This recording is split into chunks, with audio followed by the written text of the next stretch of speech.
സദ്ഗുരുഭ്യോ നമഃ. സദ്ഗുരുഭ്യോ നമഃ. സദ്ഗുരുഭ്യോ നമഃ.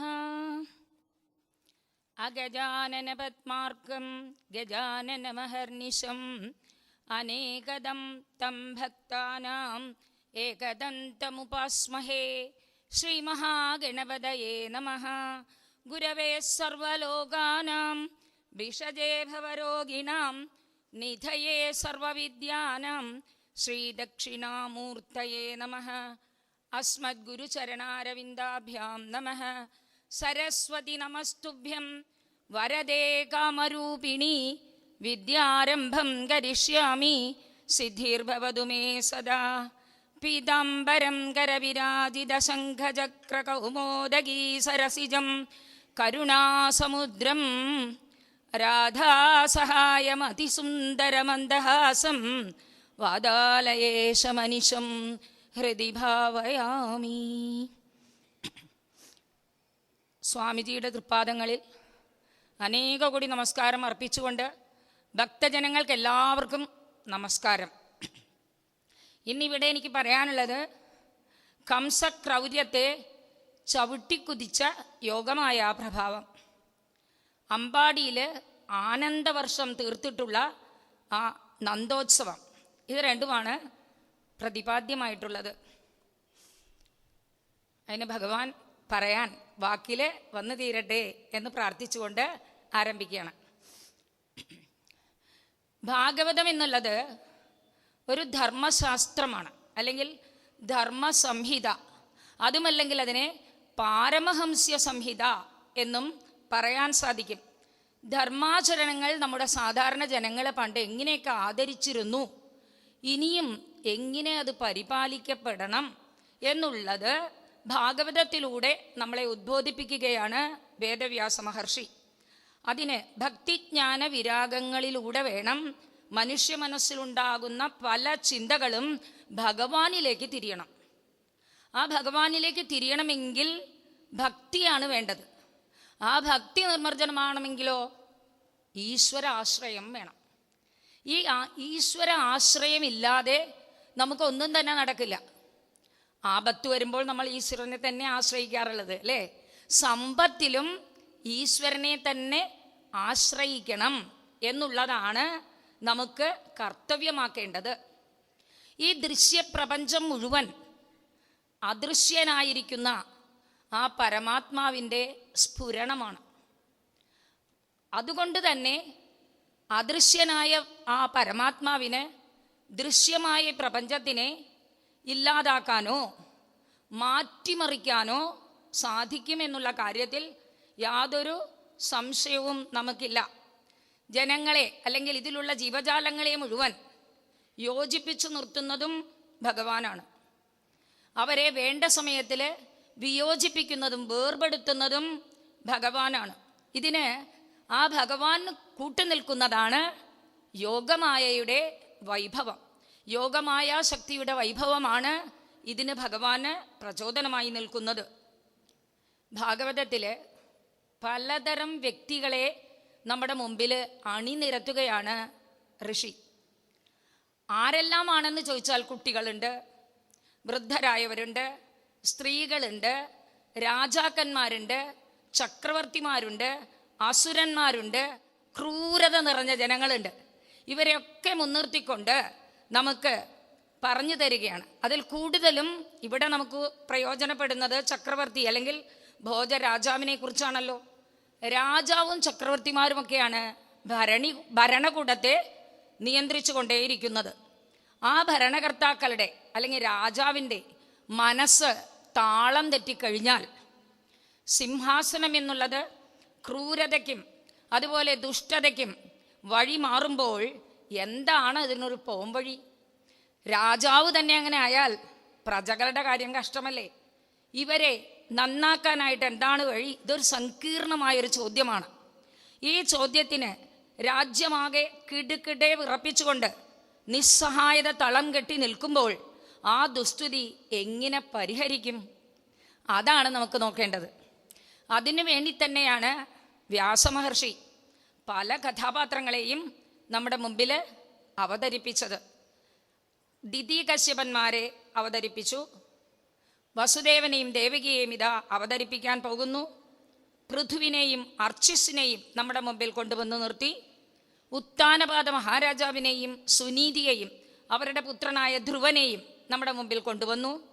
അതിനോടൊപ്പം തന്നെ ഹിരണ്യാക്ഷൻ, ഹിരണ്യകശിപു തുടങ്ങിയതായ അസുര ചക്രവർത്തിമാരെയും അതിൽ നിന്നെല്ലാം വേറിട്ട് നിൽക്കുന്ന ഭക്തോത്തമനായ പ്രഹ്ലാദനെയും വീണ്ടും ദുഷ്ടനായ വേനനെയും പല ആൾക്കാരെയാണ് നമ്മുടെ മുമ്പിൽ നിരത്തിയത്.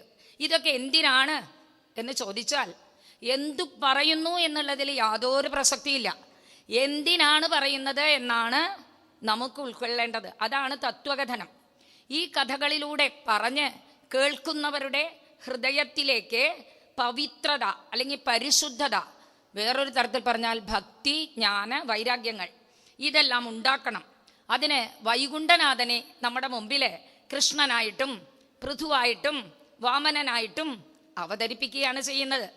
നമുക്ക് ഭാഗവതം പറയുമ്പോൾ തന്നെ അറിയാം, അവിടെ എഴുതി വച്ചിട്ടുണ്ട്, വദന്തി തത്വവിദഃ തത്വം യജ്ഞാനമദ്വയം ബ്രഹ്മേതി പരമാത്മേതി ഭഗവാനിതി ശബ്ദതേ. പറയാണ് സ്വന്തം ഉൾക്കരുത്ത്. നമുക്ക് എന്താ ഉൾക്കരുത്തായിട്ടുള്ളത്? ആ ആത്മചൈതന്യമാണ് നമുക്കുള്ള ഉൾക്കരുത്ത്. ആ ഉൾക്കരുത്തായിട്ട്, പൊരുളായിട്ട്, ആത്മാവായിട്ട്, ലോകേശ്വരനായിട്ട് നമ്മളെ ജ്ഞാനത്തിലേക്ക് എത്തിക്കുന്നു. ആ ജ്ഞാനം എങ്ങനെയുള്ളതാകണം എന്ന് ചോദിച്ചാൽ അദ്വൈത ജ്ഞാനമാകണം എന്നാണ് പറയുന്നത്. ജ്ഞാനം വരുമ്പോൾ ചിന്തകനെന്നോ ചിന്തനമെന്നോ ചിന്തയെന്നോ വഴി മാറി നിൽക്കണം. എല്ലാം ഒന്ന് എന്നുള്ളതായ ഒരു കാര്യത്തിലേക്ക് എത്തിച്ചേർക്കണം. ഈ ഉൾയാത്രയാണ് ഭാഗവത സന്ദേശം. അതിന് പറ്റിയതാണ്. ഭാഗവത കേട്ടുകൊണ്ട് ഉൾയാത്രയിലേക്ക് പോകാൻ പറ്റുന്നതാണ് അതിദുർലഭമായി കിട്ടുന്ന നമ്മുടെ മനുഷ്യജന്മം. ഏകാദശത്തില് പറയുന്നതുണ്ട്, സൃഷ്ട്വാ പുരാണി വിവിധാന്യജയാത്മശക്തിയ വൃക്ഷാൻ സരീസൃപപശൂൻ ഖഗദം സമസ്യാൻ തൈസ്തൈരദൃഷ്ടഹൃദയ അതുഷ്ടഹൃദയ പുരുഷം വിധായ ബ്രഹ്മാവലോകധിഷണം മുദമാബല ദേവ. ദേവൻ സന്തോഷിച്ചു അത്രേ. എന്താണ്? ബ്രഹ്മ അവലോകധിഷണം. ബ്രഹ്മത്തെ കാണാനുള്ള ശക്തി ഉണ്ടല്ലോ ഈ മനുഷ്യജന്മത്തിന് എന്ന് കണ്ടപ്പോൾ സന്തോഷിച്ചു. അതിനു മുമ്പ് ധാരാളം പക്ഷിമൃഗാദികളെ, ഇഴജന്തുക്കളെ, എന്തിനേറെ കൊതുകുകളെ വരെ സൃഷ്ടിച്ചു. ഈ സൃഷ്ടിച്ച വസ്തുക്കൾ കൊണ്ടൊന്നും വിചാരിച്ചത്ര തൃപ്തി വന്നില്ല അത്രേ ബ്രഹ്മദേവന്. എന്നാൽ മനുഷ്യജന്മത്തെ കിട്ടിയതോടുകൂടി ബ്രഹ്മദേവൻ ആകെ ഒരു സന്തോഷം. മനുഷ്യജന്മത്തിന് എല്ലാവരെക്കാട്ടിലും വ്യത്യാസമായിട്ടുള്ളൊരു ജ്ഞാനമുണ്ട്. ജ്ഞാനം നരാണാം അധികോ വിശേഷ. ജ്ഞാനമാണ് മനുഷ്യന് കൂടുതൽ മഹത്വം. ഇത് മനസ്സിലാക്കിയതായ ബ്രഹ്മദേവന് സന്തോഷമായി. പക്ഷേ ഇവിടെ എത്ര ജീവൻ ബ്രഹ്മസാക്ഷാത്കാരം നേടുന്നു, അവിടെയാണ് പ്രശ്നം. അത് എന്തുകൊണ്ടാണ് എന്ന് പറഞ്ഞാൽ പ്രതിബന്ധങ്ങള്, സമസ്യകള്, താപത്രയങ്ങള് സംഭവിച്ചുകൊണ്ടിരിക്കുകയാണ്. ഇന്നതേ വരാവൂ, ഇന്നതേ സംഭവിക്കാൻ പാടുള്ളൂ, അല്ലെങ്കിൽ ഇന്നതേ വരൂ എന്നൊന്നും നമുക്ക് പറയാൻ സാധ്യമല്ല. താപത്രയങ്ങളാണ് ഇതിനൊക്കെ കാരണം. താപത്രയങ്ങളെ തുടച്ചു മാറ്റണം. ആ താപത്രയങ്ങളെ തുടച്ചു മാറ്റുന്നത് എങ്ങനെയാണ്? അതിനെന്തെല്ലാം വേണം, എന്തെല്ലാം ചെയ്താലാണ് അത് പ്രയോജനപ്പെടുക എന്നുള്ളതാണ് നമുക്ക് ഭാഗവതം ഉദ്ബോധിപ്പിച്ചു തരുന്നത്. ഓരോ വരികളിലും ഓരോ വാചകങ്ങളിലും ഭാഗവതം നമ്മളെ ഇത് ഉദ്ബോധിപ്പിക്കുന്നു. അതിനുവേണ്ടി ലളിതമായ ഉപാഖ്യാനങ്ങളിലൂടെ സാധാരണക്കാരനെ ആനന്ദിപ്പിക്കുകയുമാണ് ഉദ്ദേശം. അതിനോടൊപ്പം തന്നെ പഠനാർഹമായിട്ട് പ്രതിപാദനാർഹമായിട്ടുള്ള തത്വകഥകൾ അല്ലെങ്കിൽ തത്വചിന്ത അത് ഉണ്ടാകണം. അപ്പോഴേ അത് ശാശ്വതമാകൂ. നമ്മൾ സാധാരണ പറയാറുണ്ട്, എല്ലാ കാവ്യങ്ങളും എന്താ ശ്രേഷ്ഠമാകാത്തത് എന്ന്. കാവ്യം അപ്പോൾ അതിന് പ്രയോജനപ്പെട്ടതുകൊണ്ട് കാര്യമില്ല. കാവ്യം കൽപ്പാന്തരസ്ഥായി ജായേത സദലംകൃതി എന്നാണ്. കൽപ്പാന്തരങ്ങളിലും നിലനിൽക്കുന്നതാവണം കാവ്യം.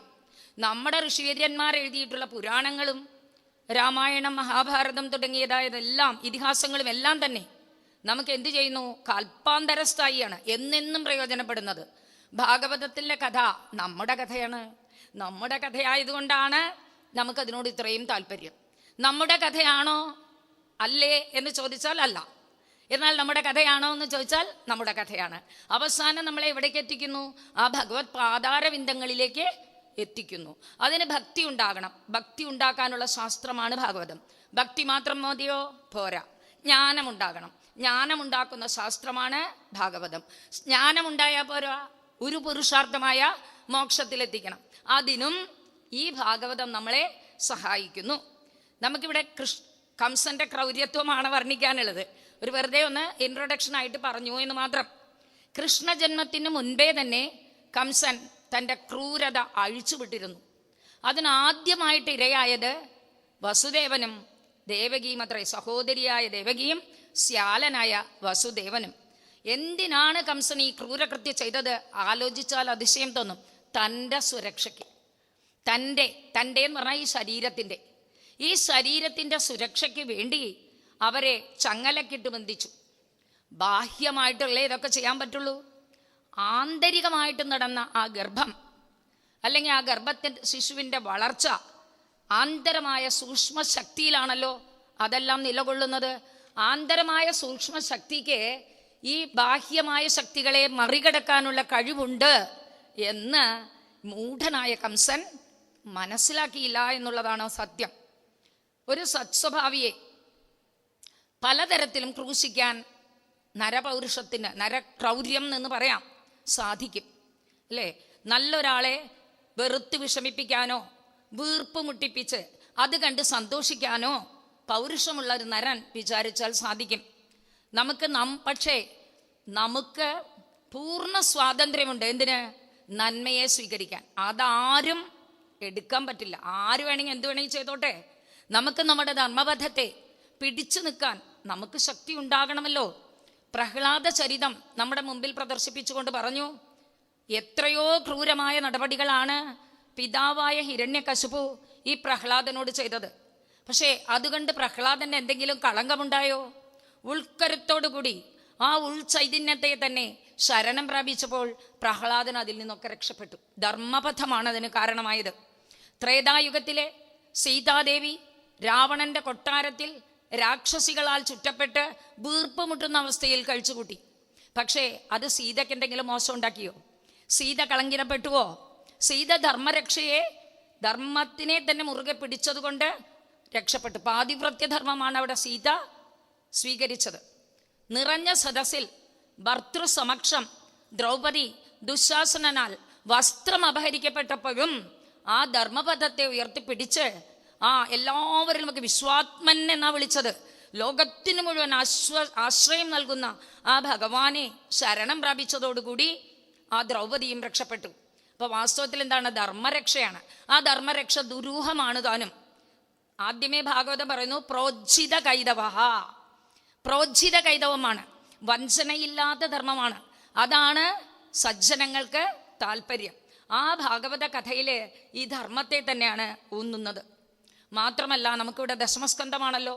നിരോധം എന്നുള്ളതാണ് ദശമസ്കന്ധത്തിൻ്റെ വൈശിഷ്ട്യത, അല്ലെങ്കിൽ അതിൻ്റെ ലക്ഷണം, അല്ലെങ്കിൽ അതിൻ്റെ ആകത്തുക. ആ നിരോധം എന്ന് പറഞ്ഞാൽ ജീവന് ഭഗവാനെ പ്രാപിക്കാനുള്ള തടസ്സങ്ങൾ എന്നാണ് അർത്ഥം. ആ തടസ്സങ്ങളെ എങ്ങനെ അകറ്റാം എന്ന് 90 അധ്യായങ്ങളുള്ള ദീർഘമായ ദശമസ്കന്ധത്തിൽ വിസ്തരിച്ചങ്ങട് വർണ്ണിച്ചു തരികയാണ് വേദവ്യാസൻ.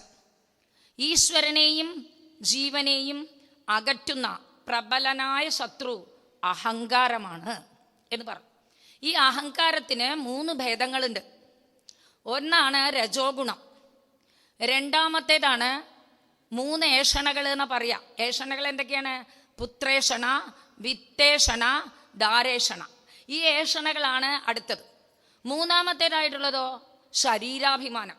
ഈ ശരീരമാണ് ആത്മാവ്, എൻ്റെ എന്നുള്ള ബോധം. ഇത് 3മാണ് അഹങ്കാരത്തിൻ്റെ സ്വരൂപങ്ങൾ. അതിൽ പൂർവാർദ്ധത്തിൽ മുഴുവൻ രജോ ഗുണത്തിൻ്റെ ശക്തിയെയാണ് വർണ്ണിച്ചുകൊണ്ടിരിക്കുന്നത്. രജോ ഗുണത്തിൻ്റെ മൂർത്തിഭാവമായി നിൽക്കുകയാണ് കംസൻ.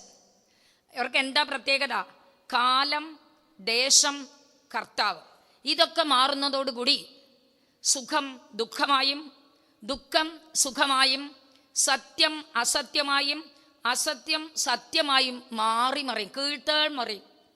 അതെങ്ങനെ എന്ന് കാണിക്കുകയാണ്.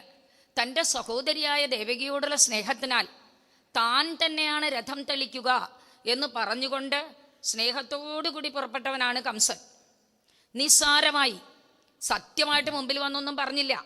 ഒരു ആകാശവാണി കേട്ടതോടുകൂടി ആ കംസന്റെ മനസ്സ് അങ്ങടെ കീഴ്താളം മറിഞ്ഞു എന്ന് മാത്രമല്ല, ചമ്മട്ടിയും കടിഞ്ഞാണൊക്കെ വലിച്ചെറിഞ്ഞ് വാളെടുത്ത് തൻ്റെ സഹോദരിയെ കൊല്ലാൻ പുറപ്പെട്ടു.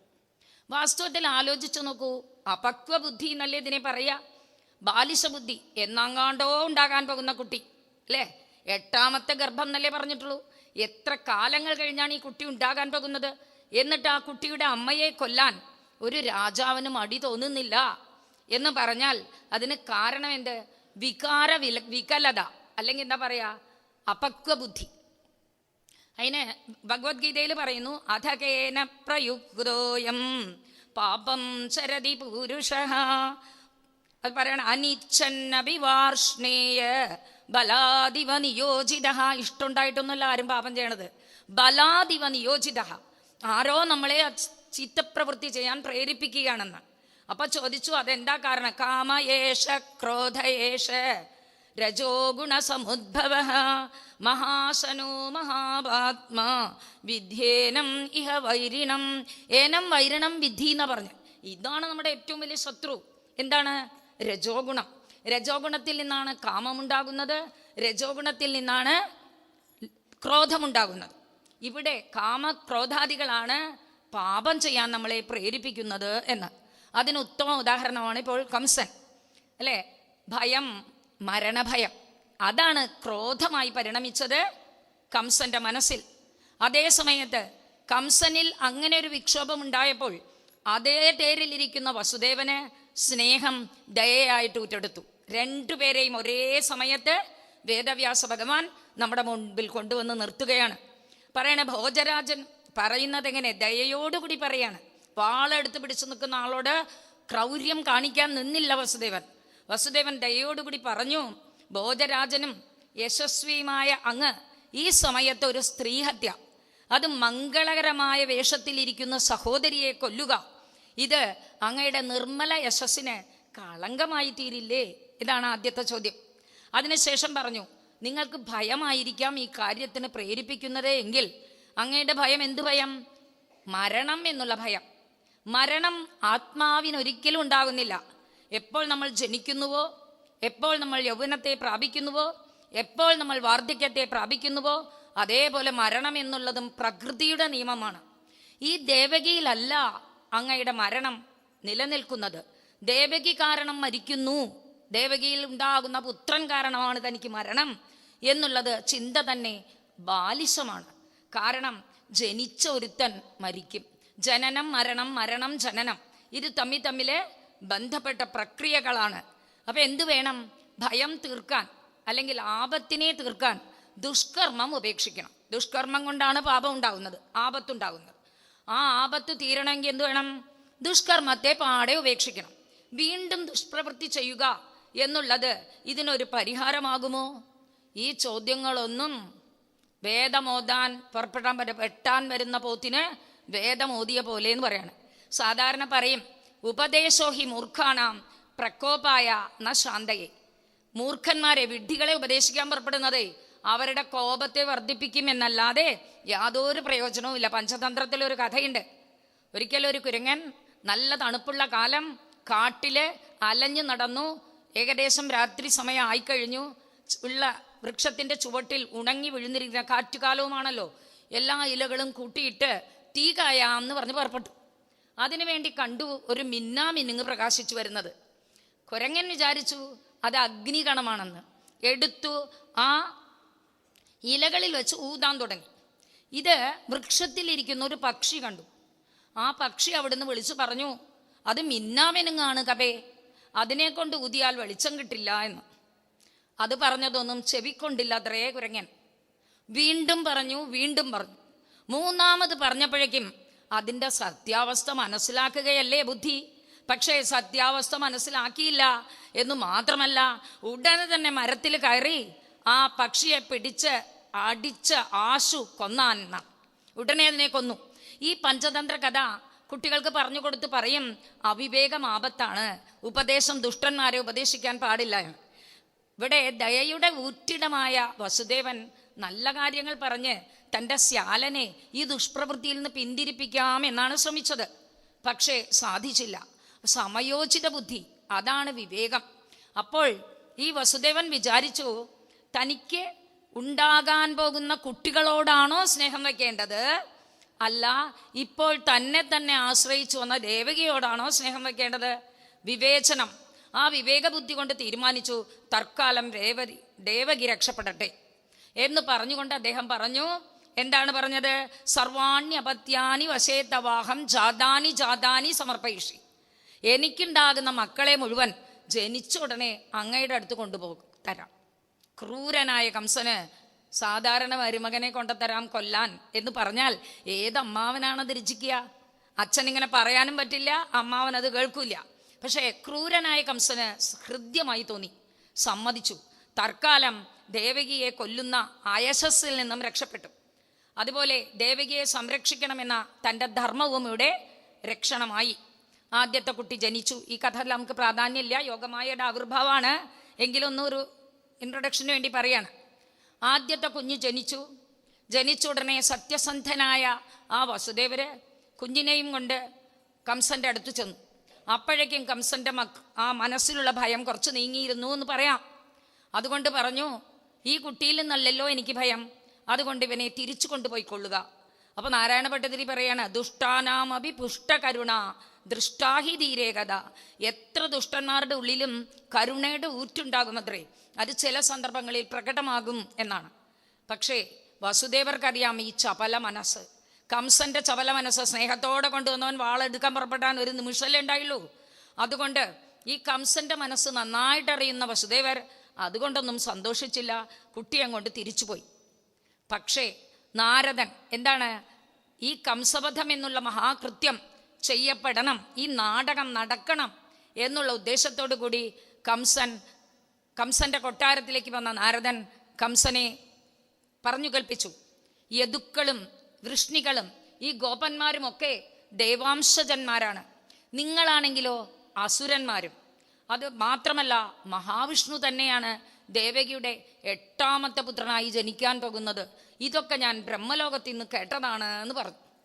ഒരു നിമിഷമേ ഉണ്ടായുള്ളൂ. ചപല മനസ്സല്ലേ, കുരങ്ങൻ്റെ പോലെയാ മനസ്സ് മാറി. മൂഢൻ പരപ്രത്യയനേയ ബുദ്ധി എന്നുണ്ട്. മൂഢനായിട്ട് സ്വന്തം ബുദ്ധിയില്ല, ആരെങ്കിലും എന്തെങ്കിലും പറഞ്ഞാൽ അതിനെ ഏറ്റുപിടിക്കാനേ അറിയൂ. കംസൻ ഉടനെ തന്നെ യദൂനാം കഥനം ചക്രേ, യദുക്കളെ ദ്രോഹിക്കാൻ അങ്ങോട്ട് പുറപ്പെട്ടു. നേരെ പോയി വസുദേവന്റെ അവിടെ പോയി കുട്ടികളെ ഓരോരുത്തരെയായിട്ട് കൊന്നു. അങ്ങനെയൊക്കെ ആയി ക്രൂരകൃത്യങ്ങളെ ചെയ്തുകൊണ്ടേയിരുന്നു. ദേവകി 7ാമത്തെ ഗർഭം ധരിച്ചു. പെട്ടെന്ന് ഗർഭം അപ്രത്യക്ഷമായി. ഈശ്വര മഹിമ എന്നല്ലാതെ എന്തു പറയാം? മനുഷ്യൻ ബുദ്ധിമാനാണ്, എന്തും ചെയ്യാൻ എനിക്ക് കഴിയും, എനിക്കുള്ള സാമർഥ്യം മറ്റാർക്കുമില്ല എന്നൊക്കെ കരുതുമെങ്കിലും ആ മനുഷ്യബുദ്ധിക്ക്, മനുഷ്യശക്തിക്ക് ഒരു ലിമിറ്റുണ്ടല്ലോ. ആ ലിമിറ്റിലപ്പുറം പോകാൻ കഴിയുകയില്ല. അതുകൊണ്ട് ബുദ്ധിക്ക് ഏൽക്കാൻ പറ്റാത്ത സംഗതി വരുമ്പോൾ നമ്മളൊക്കെ അതിനെ എന്തെങ്കിലും യുക്തി കൊണ്ട് മാറും, അല്ലേ? നമുക്ക് പറ്റാണ്ട് വരുമ്പോൾ അത് വിധിയാ എന്ന് നമ്മൾ മാർക്ക് ചെയ്യും. അതുവരെ ഈശ്വരനെയും വിധിയെയും ചിന്തിക്കാത്തവൻ ആ സമയത്ത് വിധിയെ ചിന്തിച്ചു പഴിക്കും. അതുപോലെ ഇവിടെ പറഞ്ഞു ഗർഭം അലസിപ്പോയി എന്ന്. വാസ്തവത്തിൽ ഈ മായാദേവിയാണ്, യോഗമായയാണ് ദേവകിയുടെ ഗർഭത്തിലുണ്ടായിരുന്ന ശിശുവിനെ കംസനെ പേടിച്ച് ഗോകുലത്തിൽ അഭയം പ്രാപിച്ച വസുദേവ പത്നിയായ രോഹിണിയുടെ ഗർഭത്തിലേക്ക് സംഘർഷണം ചെയ്തിട്ടത്. വാസ്തവത്തിൽ യോഗമായ അങ്ങോട്ട് വലിച്ചു കൊണ്ടുവന്നിട്ട ഗർഭമാണെങ്കിൽ അനന്തൻ്റേതായിരുന്നു എന്നും ഈ കൃത്യം വളരെ സുരക്ഷിതമായി നടത്തിയ യോഗമായ യശോദയുടെ ഗർഭത്തിൽ പ്രവേശിച്ചു എന്നുള്ളതായ സത്യവും മൂഢനായ കംസനോ പൊതുജനങ്ങളോ അറിഞ്ഞില്ല എന്നാണ്. എന്താണ് കാരണം? ഈശ്വരേച്ഛ എന്താണെന്ന് ആർക്ക് എന്ത് പറയാൻ സാധിക്കും? എല്ലാം പറയാൻ സാധിക്കുമെങ്കിലും ഈശ്വരേച്ഛ എന്താണെന്ന് നമുക്ക് പറയാൻ സാധിക്കുമോ? അല്ലേ? ദേവകി 8ാമത്തെ കുഞ്ഞിനെയും പ്രസവിച്ചു. സർവപ്രതിബന്ധങ്ങളും തീർന്നു. വസുദേവൻ ഭഗവാൻ പറഞ്ഞതനുസരിച്ച് കുട്ടിയെയും കൊണ്ട് ഗോകുലത്തിലേക്ക് പുറപ്പെട്ടു. നദി വഴിമാറിക്കൊടുത്തു. ഗോകുലത്തിലെത്തി കുട്ടിയെ യശോദാ തൽപ്പത്തിൽ കിടത്തി. യശോദ ഈ വസുദേവൻ വരുന്നതിന് കുറച്ചു മുൻപ്, ഭഗവാൻ അഷ്ടമിയിലാണ് ജനിച്ചതെങ്കിൽ ദേവി നവമിയിലാണ് പൂജാതയായത്. ആ ദേവി ജനിച്ച കാര്യം അറിഞ്ഞു എന്നല്ലാതെ ആൺകുട്ടിയാണോ പെൺകുട്ടിയാണോ എന്ന് പോലും ആ യശോദ അറിഞ്ഞില്ല. ഗൂഢമായ ഉറക്കത്തിലേക്ക് വഴുതി വീണു. അതിന് കാരണം എന്താ? യാ ദേവി സർവഭൂതേഷു നിദ്രാരൂപേണ സംസ്ഥിത. എല്ലാവരെയും നിദ്രാരൂപത്തിൽ നിൽക്കുന്ന യോഗമായാണല്ലോ അവതരിച്ചത്. അങ്ങനെ വന്നു. വാസ്തവത്തില് ഇതൊന്നും ആരും അറിഞ്ഞില്ല. ഗോകുലവാസികളും അറിഞ്ഞില്ല, കംസഭടന്മാരും അറിഞ്ഞില്ല. കോലാഹലം, ഭഗവാൻ ജനിച്ചതും ഇവരോട് സംസാരിച്ചതും വഴിമാറിക്കൊടുത്തതും ഒന്നും അറിഞ്ഞില്ല. എന്താണ് കാരണം? ഒരാളും അറിയാൻ പാടില്ലാത്ത ഏതു രഹസ്യവും എത്രയും തുറന്ന സ്ഥലത്ത് വെച്ച് നടത്താൻ പ്രാപ്തനാണ് ജഗദീശ്വരൻ. ആ ജഗദീശ്വരൻ്റെ ആ ചൈതന്യ ശക്തിയുടെ ആ വിജ്ഞാനമൂർത്തിയുടെ ഈശ്വരൻ്റെ അനുവാദമില്ലാതെ ആർക്കും ഒന്നും അറിയുവാനോ പറയുവാനോ കാണാനും കഴിയില്ല. കണ്ണിന് കണ്ണായി വർത്തിക്കണമെങ്കിൽ ആ ഈശ്വര ചൈതന്യം വേണം. കാതിന് കാതായി വർത്തിക്കണമെങ്കിൽ ആ ഈശ്വര ചൈതന്യം വേണം. ആ ഈശ്വര ചൈതന്യം ഉണ്ടെങ്കിലേ നാവ് കൊണ്ട് നമുക്ക് വലുതും പറയാൻ സാധിക്കൂ. പക്ഷെ ഇതൊക്കെ എപ്പോഴാണ് അറിയണത്? അവനവന് തോൽവി വരുമ്പോൾ മാത്രം. വസുദേവന്റെ വർക്ക് അറിഞ്ഞില്ല. വാസ്തവത്തിൽ ഈ കുട്ടിയെ കൊണ്ടുവന്നു. നേരെ ജയിലിലേക്കാണ് വന്നത് വസുദേവർ ജയിലിലേക്ക് വന്ന് ആ കുഞ്ഞിനെ ദേവകിയുടെ പ്രസവ തൽപ്പത്തിൽ കിടത്തി. അപ്പോഴാണ് മായ വന്നതോടുകൂടി, പരബ്രഹ്മം വന്നപ്പോൾ എല്ലാ ബന്ധനങ്ങളും അഴിഞ്ഞിരുന്നു. മായയുടെ വരവോടുകൂടി ആ കതകുകളൊക്കെ താനെ പൂട്ടി. അതുപോലെ തന്നെ ശൃംഖലകൾ കാലുകളെ തന്നെ ബന്ധിച്ചു. വാതിലുകളൊക്കെ തന്നെത്താൻ അടഞ്ഞു. എല്ലാം പണ്ടത്തെ പോലെ, യാതൊരു മാറ്റവുമില്ല. ഒന്നും നടന്നതായിട്ട് ആർക്കും അറിഞ്ഞുകൂടാ. ആ സമയത്താണ് യോഗമായ ഉറക്കെ നിലവിളിച്ച് കരഞ്ഞത്. ഇവിടെ ദൗത്യം നടത്തണമല്ലോ. ദേവി അങ്ങട് ഉറക്കെ കരഞ്ഞു. ആ ശബ്ദം കേട്ടതോടുകൂടി കാവൽക്കാരൻ നേരെ രാജസന്നിധിയിലേക്ക് ഓടി. രാജസന്നിധിയിലെ ചിന്താവിഷ്ടനായ കംസന് ഇതുവരെ ഉറങ്ങാനേ കഴിഞ്ഞില്ല. കാരണം ആസീന സംവിശന്ന് അഠന്ന് ഭുഞ്ചാനഹ എന്നാണ് പറഞ്ഞത്. ഇരിക്കുമ്പോഴും നടക്കുമ്പോഴും കിടക്കുമ്പോഴും ഭക്ഷണം ചെയ്യുമ്പോഴും ഒക്കെ പ്രാണഹർത്താരം കൃഷ്ണം, തൻ്റെ പ്രാണനെ ഭരിക്കാൻ പോകുന്ന എട്ടാമൻ ഈ ഒരു ചിന്ത മാത്രമേ ഉള്ളൂ. അതുകൊണ്ട് ഒന്നും അറിഞ്ഞില്ല. ഈ ചിന്തകളൊക്കെ എന്ത് ചെയ്തിരുന്നു? എന്തൊക്കെയോ ചിന്തകള് ആവിലമാക്കിയ മനസ്സ്. പക്ഷെ ചിന്തയ്ക്ക് അവസാനത്തെ മുറ്റുപള്ളി എവിടെയാണെന്നറിയോ? അവസാനം ചെന്നെത്തുന്നത് തൻ്റെ പ്രാണഹർത്താവായ ഭഗവാനിൽ. വാസ്തവത്തിൽ ഭയത്തോടു കൂടിയാണെങ്കിലും കംസൻ നിരന്തരമായിട്ട് ഭഗവദ്ധ്യാനമാണ് നടത്തിയത്. ആ ഭഗവദ്ധ്യാനം സുദൃഢമായ സമയത്ത് നിദ്ര, അല്ലേ, വിശപ്പ്, ദാഹം ഇതൊന്നും അറിയില്ല. നമുക്കറിയാലോ, പരീക്ഷിത് മഹാരാജാവ് ദാഹിച്ചു വലഞ്ഞ ക്രുദ്ധനായിട്ടാണ് ചത്ത പാമ്പിനെ എടുത്ത് ശമീക മഹർഷിയുടെ കഴുത്തിലിട്ടത്. അതേ പരീക്ഷിത്താണ് ഇന്ന് 5ാമത്തെ ദിവസമായി, അല്ലേ, സുഖമഹർഷി പറയുന്ന ആ കഥാമൃതത്തിൽ മുഴുകി ആ ആനന്ദത്തിൽ അങ്ങോട്ട് ലയിച്ച് വിശപ്പും ദാഹവും മറന്നുപോയി. അപ്പോൾ നിരന്തരമായ ഈശ്വര ധ്യാനം നമ്മളുടെ ബാഹ്യമായ ഈ വക വസ്തുക്കളെ, നമ്മളുടെ ആവശ്യങ്ങളെയൊക്കെ മറന്നുപോകും. അതൊരു അത്ഭുതമേ അല്ല. അതാണ് ഇവിടെ കാണിച്ചത്. അതുകൊണ്ട് കംസൻ നിരന്തരമായ ധ്യാനം തന്നെയാണ് ചെയ്തത്. എന്ത് ചെയ്തു? സതൽപാത് തൂർണമുദ്ധായ, കേട്ടുപതി കേൾക്കാത്ത പഴി ആ ഇരിക്കുന്ന കിടക്കയിൽ അല്ലെങ്കിൽ കിടന്നിരുന്ന സ്ഥലത്ത് നിന്ന് എഴുന്നേറ്റിട്ട് എന്താ പറഞ്ഞത്? കാലോയം ഇതി വിഹ്വലഹ, ഇതെൻ്റെ കാലനാണല്ലോ വന്നിരിക്കുന്നത് എന്നാണ് ഉള്ളിൽ വിചാരം. ദേവകിയുടെ 8ാമത്തെ പുത്രൻ നിനക്ക് കാലനായി ഭവിക്കുന്നു പറഞ്ഞിട്ടുണ്ട്.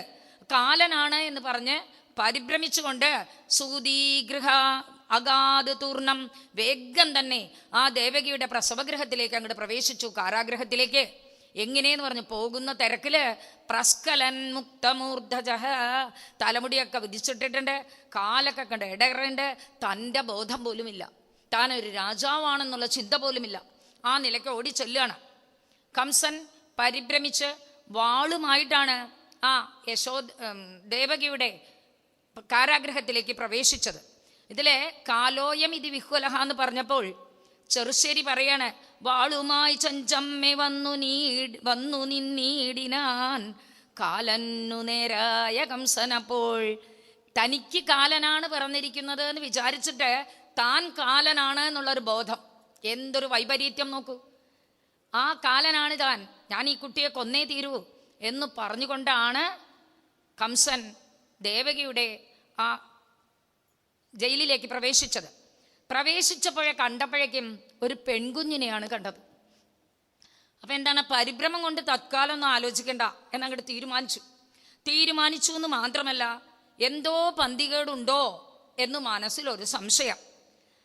ഈ നാശകാരി തന്നെ കൊല്ലാനുള്ളവൾ പിറന്നുവല്ലോ എന്നുള്ള ഒരേ ഒരു വിചാരം മാത്രമാണ് കംസന്റെ ഉള്ളിൽ ഇരമ്പി നിന്നത്. അതിവിടെ നമുക്ക് വേദവ്യാസ ഭഗവാൻ കാണിച്ചു തരാണ്. ദുഷ്ടഹൃദയത്തെ എങ്ങനെയാണ് ശിക്ഷിക്കുന്നത് എന്ന് കാണിച്ചു തരിക. ദുഷ്ടഹൃദയമാണ്. ആ ഹൃദയത്തിന് 1 മിനിറ്റ് ആലോചിച്ചാൽ മതി, ഈ പെൺകുഞ്ഞിനെ എന്തിനു കൊല്ലണം എന്ന് വിചാരിച്ചാൽ രക്ഷപ്പെടായിരുന്നു, അല്ലേ? മാത്രമല്ല, ഇനി അടുത്ത് പറയാൻ പോകുന്ന വാക്കുകൾ മനസ്സിനെ അലിയിക്കായിരുന്നു. പക്ഷെ ദുഷ്ടഹൃദയം എന്ത് ചെയ്തു? ദുഷ്ടനെ ശരിക്കും ശിക്ഷിക്കുക. അതുകൊണ്ട് ദേവകി പറയുന്ന വാക്കുകൾ വളരെ ഹൃദയസ്പൃക്കായിരുന്നു. എന്താണ് പറഞ്ഞത്? സ്നുഷേയം തവ കല്യാണ എന്ന് പറയാണ്. ചേട്ടനോട് വിളിച്ച് പറയാണ്, ഇത് അങ്ങയുടെ പുത്രവധുവല്ലേ, ഇവളെയെങ്കിലും ഒന്ന് രക്ഷിച്ചു തന്നുകൂടെ? കെഞ്ചുകയാണ്. സ്നുഷ, പുത്രൻ, വധു എന്നുള്ള വാക്കുകളൊക്കെ നമ്മുടെ മനസ്സിലെ ഒരു ദയ അല്ലെങ്കിൽ ഒരു സ്നേഹഭാവം ഊറ്റെടുപ്പിക്കേണ്ടതാണ്. ഇതൊന്നും കംസന് വന്നില്ല. മർമ്മസ്പൃക്കായ വാക്കുകൾ. പുത്രനാണത്രേ, വധുവാണത്രേ. പക്ഷെ ഈ ഗണനയൊന്നും വിക്ഷോഭിച്ച മനസ്സുള്ള കംസന് കേട്ടതേയില്ല. കാരണം എന്താണ്? ഒരു പെൺകുഞ്ഞാണെന്ന് അറിഞ്ഞാൽ തന്നെ കൊല്ലാതിരിക്കാമായിരുന്നു. എന്നാലും തന്നെ കൊല്ലാനുള്ളവൾ ഒരു സ്ത്രീ ആയിരിക്കുമോ എന്ന് പോലും ചിന്തിച്ചില്ല. അതുകൂടി ആ കംസന്റെ പരിഗണനയിൽ വന്നില്ല. എന്താണ് കാരണം? പ്രക്ഷുബ്ധമായ മനസ്സങ്ങട് ക്ഷോഭിച്ചുകൊണ്ടിരിക്കുമ്പോൾ സത്യം അറിഞ്ഞാലും ആ സത്യപരിഗണന ഏശുകയില്ല. അതാണ് ലോക നിയമം, അല്ലേ? നമ്മളുടെ മനസ്സ് ക്ഷോഭിച്ചിരിക്കുമ്പോൾ ആരെങ്കിലും നമ്മളെ ശാന്തമാക്കാനായി സത്യവസ്തു പറഞ്ഞാലും അതിനെ കേൾക്കാൻ നമുക്ക് തോന്നില്ല. അത് നമ്മളുടെ ആ സമയത്തിലത്തെ ആവേശമാണ്. അതുകൊണ്ട് പെറ്റമ്മ തൻ്റെ കുഞ്ഞിനെ മാറോടണക്കി പിടിച്ചുകൊണ്ട് പറഞ്ഞു, ദാതുമർഹസിമന്തായാഹ അങ്കേ മാം ചരമാം പ്രജാം. ഭാഗ്യം കെട്ടവളാണ് ഞാൻ. എൻ്റെ 7 മക്കളും പോയി, 8ാമത്തെ പെൺകുഞ്ഞിനെയെങ്കിലും എനിക്ക് തരണം. ദേവകിയുടെ മനസ്സിന്, ദേവകിക്ക് അറിയാം തൻ്റെ പുത്രനായ ശ്രീകൃഷ്ണൻ ഇപ്പോൾ യശോദയുടെ ഗൃഹത്തിൽ സുരക്ഷിതനാണെന്ന്. യശോദാപുത്രിയല്ലേ എന്നുള്ള പരിഗണനയും കൂടി ആകാം ദേവകി ഇങ്ങനെ ചോദിച്ചത്. അന്യൊരു കുട്ടിയെ താൻ കാരണം വധിക്കപ്പെടരുത് എന്നുള്ളൊരു സന്മനസ്സുണ്ടാകാം. ഏതായാലും ഇത് പറഞ്ഞു. കംസന് ആ വാക്കുകളൊന്നും തടസ്സമായില്ല. പെൺകുട്ടിയെങ്കിൽ പെൺകുട്ടി എന്ന് വിചാരിച്ചുകൊണ്ട് ഉടനെ തന്നെ കൊല്ലുക എന്നൊരൊറ്റ വഴി മാത്രമേ കംസന്റെ മുമ്പിലുള്ളൂ. കൊല്ലണം കൊല്ലണം കൊല്ലണം എന്നുള്ള ചിന്ത മാത്രം. അതുകൊണ്ട് തന്നെ ആ സോദരിയുടെ കയ്യിലുള്ള കുഞ്ഞിനെ ബലാത് ആച്ഛിച്ചിതേ, ബലമായിട്ട് അങ്ങോട്ട് പിടിച്ചു വലിച്ചു. ഖലൻ എന്നാ പറയണത്. അവിടെ വാക്ക് തന്നെ പ്രയോഗിച്ചിരിക്കുകയാണ്, ഖലൻ എന്ന്. സാധാരണ തനിക്കെന്തെങ്കിലും ആപത്ത് വരുമ്പോൾ അതിനൊരു പ്രതികരണം ചെയ്യുന്നതിനെ ക്രൂരതയാണെങ്കിലും തെറ്റെന്ന് പറഞ്ഞുകൂടാ. ഇവിടെ തനിക്കൊരു ഉപദ്രവം ചെയ്യാത്ത പെൺകുട്ടി, അവളെ പിടിച്ച് കൊല്ലാൻ പുറപ്പെട്ടവൻ ഇവൻ ഖലൻ, ദുഷ്ടൻ എന്നല്ലാതെ എന്ത് പറയും? എടുത്തു കൊണ്ടുവന്നു, കരിങ്കല്ലിലെ ഓങ്ങി അടിക്കാനാണ് പുറപ്പെട്ടത്. എന്താണ് കാരണം? സ്വാർത്ഥോന്മൂലിത സൗഹൃദ. സ്വാർത്ഥത വന്നപ്പോൾ സൗഹൃദം, ബന്ധുത്വം ഒക്കെ വേരോടെ പഴുതെറിയപ്പെട്ടു. സഹോദരനെന്നോ സഹോദരപുത്രിയെന്നോ യാതൊരു ചിന്തയുമില്ല. സ്വാർത്ഥം, തൻ്റെ കാര്യം ഒന്നും കാണണില്ലേ? തൻ കാര്യം നടത്താൻ സഹോദരന്മാരെ മാറ്റിപ്പറയുന്നവർ, അച്ഛനെ അമ്മയെ മാറ്റിപ്പറയുന്നവരുണ്ട്. ഇതൊക്കെ കാണിച്ചു തരാൻ വേണ്ടിയാണ് ഭാഗവതം ഈ കഥകൾ നമ്മുടെ മുമ്പിൽ നിരത്തുന്നത്. വാസ്തവത്തിൽ കംസന്റെ ക്രൂരത അത് തടുക്കാനുള്ള സഹോദരിയുടെ യാചന, ഈ ശ്രമമൊക്കെ നമുക്ക് പാരായണം ചെയ്യുന്ന സമയത്ത് വികാരനിർഭരമായ ഒരു ഭാവം നമ്മുടെ ഉള്ളിൽ ഉണ്ടാക്കും. അതാണല്ലോ അനുവാചക ഹൃദയത്തിൽ ഈ ഭാവം ഉണ്ടാക്കുന്നതാണ് കാവ്യത്തിൻ്റെ പ്രസക്തി. അതുകൊണ്ട് തന്നെ ഒരുവനെ ദുഷ്ടത എങ്ങനെ കാർന്നു തിന്നുന്നു എന്ന് നമ്മളെ പറയാതെ പറഞ്ഞു തരികയാണ്. ആ ആക്രമണത്തിൽ സ്വന്തം സ്വജന സ്നേഹമോ നനുത്തമായ പ്രതികരണമോ ഒന്നും തന്നെ പ്രയോജനപ്പെടുന്നില്ല. ഈ ക്രൂര ദൃശ്യമുണ്ടല്ലോ, ഏതൊരു മനസ്സിനെയും ആലീപിക്കുന്ന ഒന്നാണ്. ഈ ദൃശ്യം കാണണ്ട, കേൾപ്പിക്കുക വഴി അനുവാചകരുടെ ഹൃദയത്തിൽ അലിഞ്ഞു ശുദ്ധമാകണം. ഇതാണ് ഭാഗവതകാരൻ്റെ ഉദ്ദേശം. അങ്ങനെ അല്ലാതെ കംസനെ നന്നാക്കാൻ വേണ്ടി പറഞ്ഞതൊന്നുമല്ല ഇത്. കേൾക്കുന്ന നമ്മളുടെ ഹൃദയത്തിൽ ഈ പാരമഹംസ സംഹിതയിലെ ഓരോ വാക്കുകളും ഓരോ വരികളും നമ്മളെ ഉദ്ബോധിപ്പിക്കുകയാണ്. നിങ്ങളിലുമുണ്ട് കംസന്റെ പോലെ മുകുളങ്ങൾ. ആ മുകുളങ്ങൾ ഈ കഥകളെങ്കിലും കേട്ട് ഇല്ലാതായി തീരട്ടെ. നിങ്ങളുടെ ഉള്ളില് കംസമുകുളങ്ങൾ മുളയ്ക്കാതിരിക്കട്ടെ എന്ന് ഉദ്ദേശിച്ചുകൊണ്ടാണ് ഭാഗവതം തന്നെ രചിച്ചിട്ടുള്ളത്. ഇങ്ങനെ പല ആവലാദികളും പറഞ്ഞ് തൻ്റെ കുട്ടിയെ രക്ഷിക്കണേ എന്ന് പ്രാർത്ഥിക്കുന്ന ദേവകിയുടെ കൈ അങ്ങോട്ട് ഒരു തട്ടി നീക്കിയ ശേഷം ആ കുട്ടിയുടെ കുഞ്ഞിക്കാലുകളെ തൻ്റെ കയ്യിൽ പിടിച്ച് പുറത്തേക്ക് എടുത്തുകൊണ്ടുവന്നു. സാധാരണ ഓരോ കുട്ടികളെയും കല്ലിലടിച്ചാണ് കൊന്നിട്ടുള്ളത്. അതേപോലെ കല്ലും തടികൊണ്ട് ആ കംസൻ പുറത്തേക്ക് വന്നു. കുട്ടിയെ കല്ലിൽ തല്ലാനായിട്ട് ആ 2 കുഞ്ഞിക്കാലുകളും പിടിച്ച് മേൽപോട്ടൊന്ന് ഉയർത്തിയേ ഉള്ളൂ. അത്യത്ഭുതം, ആശ്ചര്യം എന്നല്ലാതെ എന്തു പറയാൻ. ആ കുട്ടിയുടെ ആ വൈദ്യുത ശക്തി നമ്മുടെ കയ്യിൽ നിന്ന് ഇങ്ങനെ വിട്ടുപോവില്ലേ, അതുപോലെ ഒരു വിദ്യുത് ശക്തി കണക്കെ കുട്ടി അങ്ങോട്ട് മേൽപോട്ട് ഉയർന്നു. ആശ്ചര്യഭരിതനായി തുറിച്ചു നോക്കി നിൽക്കുകയാണ് കംസനൊന്നും ചെയ്യാൻ പറ്റണില്ല, നിൽക്കുകയാണ്. ഒരു പിഞ്ചു കുട്ടിയെ തൻ്റെ കയ്യിൽ ഒതുക്കാൻ പോലും തനിക്ക് സാമർഥ്യമില്ലാതായോ എന്നാണ് അവിടെ സംശയം. അതുപോലെ തന്നെ ലജ്ജ കൊണ്ടും അപമാനം കൊണ്ടും ആശ്ചര്യം കൊണ്ടും ആവിഷ്ടനായി തീർന്നുപോയി ആ കംസൻ. കുട്ടിയാകട്ടെ മേൽപോട്ട് പോകും തോറും തേജോമയ സ്വരൂപമായി മാറി.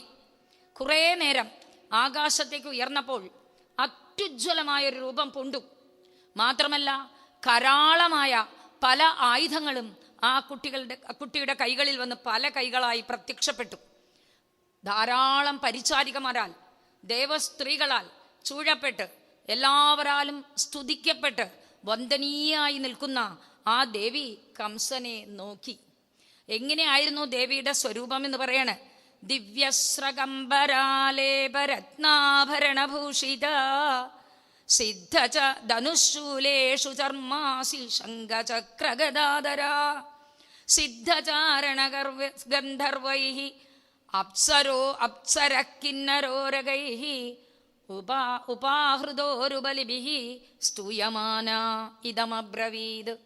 ദേവി നല്ല വസ്ത്രാഭരണങ്ങളൊക്കെ ധണിഞ്ഞിട്ടുണ്ട്, ചന്ദനം കുങ്കുമമൊക്കെ അണിഞ്ഞ് അതിസുന്ദരിയായി, കയ്യിൽ വില്ലും ബാണവും അതുപോലെ തന്നെ വാളും പരിചയും ശംഖവും ചക്രവും ഗദയും എല്ലാം ധരിച്ചു നിൽക്കുകയാണ്.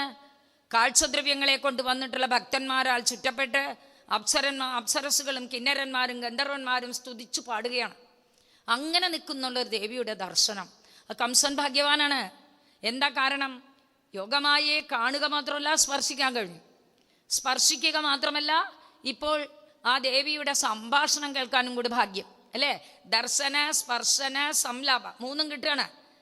ആ കംസനോട് പറഞ്ഞു, അരേ ദുരാചാര നൃശംസ കംസ, എടാ ദുഷ്ട, ദുർപ്രവൃത്തി മാത്രം ചെയ്യുന്ന കംസ, പരാക്രമം സ്ത്രീകളിലല്ല വേണ്ടു. നീ പരാക്രമമൊക്കെ കാണിക്കുന്നില്ലേ, വലിയ രാജാവല്ലേ? ഈ സ്ത്രീകളോടാണോ നിന്റെ പരാക്രമം കാണിക്കുക? തവ അന്തകൻ ഭൂമിതലേ ജനിച്ചു.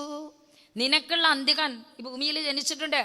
ജവേന സർവത്ര തിരഞ്ഞുകൊള്ളുക, വേഗം തന്നെ നീ തിരഞ്ഞോളോ എന്ന് പറഞ്ഞു കൊടുത്തു.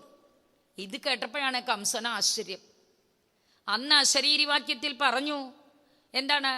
നിനക്കുള്ള ശത്രു ഇത്രാമത്തവനായി ഇന്നാളുടെ പുത്രനായി ജനിക്കുന്നു. ഇപ്പൊ പറയണു നിന്റെ ശത്രു ഭൂമിയിൽ ജനിച്ചു കഴിഞ്ഞിരിക്കുന്നു എന്ന്. സാധിക്കുമെങ്കിൽ തിരഞ്ഞ് കണ്ടുപിടിച്ചു കൊള്ളുക എന്ന്. ഇത്രയും പറഞ്ഞ ദേവി അന്തർധാനിയായി. ദേവി എവിടെ പോയി? എന്ന് പറയണത് നമുക്ക് പറയാം എന്തൊക്കെയാണ്? ദുർഗേതി, ഭദ്രകാളീതി, ചാമുണ്ടീതി എന്നുള്ള വരയിലെ ബഹുനാമ നികേത ബഭുവ എല്ലായിടത്തിലും പ്രസിദ്ധയായി തീർന്നു. വാസ്തവത്തിൽ ഇതിൽ എന്താണ് കാര്യം? പരബ്രഹ്മമാണ് ഈ പ്രപഞ്ചത്തെ, ബ്രഹ്മസൃഷ്ടിയാണ് അല്ലെ, ബ്രഹ്മത്തിനാൽ സൃഷ്ടിക്കപ്പെട്ടതാണ് ഈ പ്രപഞ്ചം. ആ സൃഷ്ടികളുടെ ഉള്ളിൽ പരിലസിക്കുന്ന ഭാവവികാരങ്ങളുമൊക്കെ ആ പരബ്രഹ്മത്തിൻ്റെ സ്ഫുരണമാണ്. അങ്ങനെ പരബ്രഹ്മം എന്ത് ചെയ്യുന്നു? അതിൽ പ്രവിഷ്ടമാകുന്നു, അതിൽ അങ്ങോട്ട് അലിഞ്ഞു ചേരുന്നു. അലിഞ്ഞു ചേർന്ന് ഈ ഭാവവികാരങ്ങളൊന്നും ആ പരബ്രഹ്മത്തിനെ അല്ലെങ്കിൽ ഭഗവാനെ ഏശുന്നില്ല, എല്ലാത്തിനും സാക്ഷിയായി നിലകൊള്ളുന്നു. എല്ലാം തൊടുത്തു വിട്ടിട്ട് അതിനുള്ളിൽ, കാരണമായ ദേഹത്തിനുള്ളിൽ ബുദ്ധിയുടെയും മനസ്സിൻ്റെയും അഹങ്കാരത്തിൻ്റെയും മറവിൽ ഒളിഞ്ഞിരുന്നു. അതാണ് കംസൻ കരിങ്കല്ലിൽ അടിച്ച ആ ദേവത അതിൽ ഒന്നും അകപ്പെടാതെ ദേഹ അന്തർഭാഗത്ത് അന്തരാത്മസത്തയായിട്ട് വിളങ്ങി നിന്നുപോലും. ഇത് മനസ്സിലാക്കാൻ സാധാരണ ജനങ്ങൾക്ക് എങ്ങനെ സാധിക്കും? എന്നാൽ പറഞ്ഞ വാക്കുകളോ തത്വബോധം സ്ഫുരിക്കുന്നവ. നിന്നെ കൊല്ലാനുള്ളവൻ ജനിച്ചു കഴിഞ്ഞു, നീ എന്താ വേണ്ടച്ചാ ചെയ്തോളൂ എന്നാ പറഞ്ഞത്. കാരണം വേണമെങ്കിൽ ഇപ്പോഴെങ്കിലും നിനക്ക് ആ ഭഗവത് പാദങ്ങളെ ശരണം പ്രാപിക്കാം, ഇല്ലെങ്കിൽ നീ എന്താച്ചാ ചെയ്തോളൂ എന്നാണ്. അന്ന് അശരീരി നൽകിയത് ഇന്ന് പ്രത്യക്ഷമായിട്ട് പറയുന്നു അല്ലേ? ഈ മുന്നറിയിപ്പ് പറഞ്ഞത് നിന്നെ കൊല്ലാമൻ ഇന്നാളുടെ ഇന്ന പുത്രനായി ജനിക്കുന്നതാണ്. ഇപ്പൊ പറയുന്നു ജനിച്ചത് വേറെ എവിടെയാണെന്ന് പോലും. ഇത്രയും പറഞ്ഞ ദേവി അന്തർദാനം ചെയ്തു. അപ്പോഴാണ് സംശയം കംസന്. ദേവി ദുർഗ നമ്മുടെ അനുജത്തി ദേവകിയുടെ പുത്രിയോ? അപ്പൊ ദേവകി മനുഷ്യസ്ത്രീ ആയിരിക്കുമോ എന്നൊക്കെ സംശയമായി മാത്രമല്ല, ദേവിയുടെ പാദസ്പർശം കൊണ്ട് കംസന്റെ മനസ്സിൽ കുറച്ച് ഭാവങ്ങളുണ്ടായി. ഉള്ളില് എന്താണ് ഉണ്ടായത്? ദേവകിയോട് കാട്ടിയ ക്രൂരത അതൊക്കെ തെറ്റായിപ്പോയി എന്നൊരു തോന്നല്. ഭയം, പരിഭ്രമം, അപമാനം, ലജ്ജ, ഇതിനെല്ലാം ഉപരി ക്രോധം. അതുണ്ടല്ലോ, ഈ ക്രോധം എന്നീ വികാരങ്ങൾ കംസനല്ലാതാക്കി. ഇതി കർത്തവ്യതാമുടൻ, കൂർമ്മബുദ്ധിയുള്ള രാജാവ് എന്ന് അവകാശപ്പെടുന്ന രാജാവ് വെറും ഇതികർത്തവ്യമുടനായി മാറി. എന്ത് ചെയ്യണമെന്ന് അറിയാതെ വന്നു. അപ്പൊ കംസൻ ചിന്തിക്കുകയാണ്, താൻ ഇതുവരെ ചിന്തിച്ചതും ചെയ്തു കൂട്ടിയതുമൊക്കെ തെറ്റായി പോയി പോലും. താൻ ചെയ്ത ഉദ്ദേശം ഒന്നെങ്കിലും സഫലമായോ? ഒന്നും സഫലമായില്ല. നിരപരാധികളായ കുറെ കുഞ്ഞുങ്ങളെ, തൻ്റെ മരുമക്കളെ കൊന്നു എന്ന് മാത്രം. അതുപോലെ തന്നെ പാവം ഈ ദേവകിയെയും വസുദേവനെയും ദ്രോഹിച്ചു വിട്ടു എന്നൊക്കെ മനസ്സിൽ ഒരു ചെറിയ ആത്മജ്ഞാനം, ഇത്തിരി വിവേകം. അത് ഏതുപോലെ എന്ന് പറയണേ, കൂരിരുട്ടത്ത് മിന്നാമിനുങ്ങ് പറക്കണ പോലെയാ. മിന്നാമിനുങ്ങോണ്ട് പ്രകാശം മുഴുവൻ കിട്ടുമോ? കിട്ടില്ല. എന്നാലും തൽക്കാലം ഒരു പ്രകാശം. അതുപോലെ അന്ധകാര ജടിലമായ ഈ കംസന്റെ ഉള്ളില് ഒരു ചെറിയ മിന്നലാട്ടം പോലെ വിവേകം വന്നു. വിവേകം വന്നോടുകൂടി ദേവകി വസുദേവന്മാരെ ജയിലിൽ നിന്ന് അങ്ങോട്ട് മോചിപ്പിച്ചു വിട്ടു. അവരുടെ രണ്ടുപേരുടെയും കാൽക്കൽ വീണ് നമസ്കരിച്ചു. മാപ്പ്, ഞാൻ അറിയാതെ ചെയ്തു പോയ അപരാധങ്ങളെ നിങ്ങൾ പുറത്തു തരണം. നല്ല കാര്യമല്ലേ? കുട്ടികളെ മുഴുവൻ കൊന്ന് ഇത്രയും ഉപദ്രവിച്ചിട്ട് അവസാനം 2 വാക്ക് മാപ്പ്. ഇത് നമ്മൾ നാട്ടിൽ നടക്കുന്ന കാര്യമാണ്. ആ പറഞ്ഞു. പലതരത്തിൽ അവരെ സമാധാനിപ്പിക്കാനായിട്ട് ശ്രമിച്ചു അല്ലേ? കല്ലിലടിച്ച കുട്ടി തൻ്റെ കയ്യിൽ നിന്ന് വിട്ട് ആകാശത്തിൽ പോയി പറഞ്ഞത് പണ്ടത്തെ പോലെയല്ല, അശരീരിയായിട്ടല്ല, പ്രത്യക്ഷമായിട്ട് പറഞ്ഞത്. അതിൻ്റെ ആത്മബലം, അതിൻ്റെ ഉൾക്കരുത്ത് അത് പ്രത്യക്ഷമായി കണ്ടു. സഹോദരനും ശ്യാലനും ഇതിലൊരു പങ്കുമില്ലല്ലോ എന്നുള്ളൊരു തിരിച്ചറിവ് കംസന്റെ ഉള്ളിലും ഉണ്ടായി. പിന്നെ കംസൻ പറഞ്ഞ വാക്കുകൾ അത് ഭാഗവതത്തില് അപ്പോൾ നമുക്ക് പറഞ്ഞു തരിക.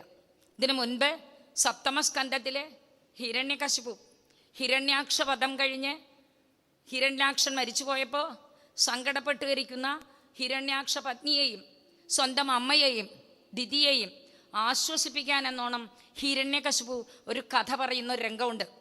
അവിടെ പറയാണ്, സുയജ്ഞൻ എന്നൊരു രാജാവുണ്ടായിരുന്നു. അദ്ദേഹം പ്രബലനായിരുന്നു. അദ്ദേഹം മരിച്ചു കഴിഞ്ഞപ്പോൾ അദ്ദേഹത്തിൻ്റെ പത്നിമാർ ചുറ്റുമിരുന്ന് കരയുകയായിരുന്നു. അവരെ ആശ്വസിപ്പിക്കാൻ ആരെക്കൊണ്ടും സാധിച്ചില്ല. ആ സമയത്ത് യമധർമ്മൻ തന്നെ ഒരു ചെറിയ കുട്ടിയുടെ വേഷത്തിൽ അവിടെ മുൻപിൽ വന്നു. എന്നിട്ട് പറഞ്ഞു, യയിച്ഛയേശ സൃജതീതമവ്യയഃ യയേവ രക്ഷത്യവലുംബദേചയഃ തസ്യാബലാഃ ക്രീഡനഗമീഷിതു ചരാചരം നിഗ്രഹ സംഗ്രഹേ. പ്രഭു, ഈ ലോകത്തെ മുഴുവൻ നശിപ്പിക്കുവാനും അതിനെ നിലനിർത്തുവാനും പ്രഭുവായിട്ടുള്ള ഭഗവാൻ തൻ്റെ ഇച്ഛ കൊണ്ട് ഈ ലോകത്തെ സൃഷ്ടിക്കുന്നു, എന്നിട്ട് രക്ഷിക്കുന്നു. അതുകൊണ്ട് വാസ്തവത്തിൽ അച്ഛൻ, അമ്മ, സഹോദരൻ, സഹോദരി, പുത്രൻ, പുത്രി ഇതൊക്കെ പറയുന്നത് ഭഗവാന്റെ കയ്യിലുള്ള വെറും കളിക്കോപ്പുകൾ മാത്രമാണ്. ആ കളിപ്പാട്ടങ്ങളെ കുട്ടികൾ തട്ടിയടിക്കില്ലേ, അതുപോലെ ഭഗവാൻ എപ്പോഴാണ് എവിടേക്കാണ് തട്ടുക എന്ന് ആർക്കും അറിഞ്ഞുകൂടാ.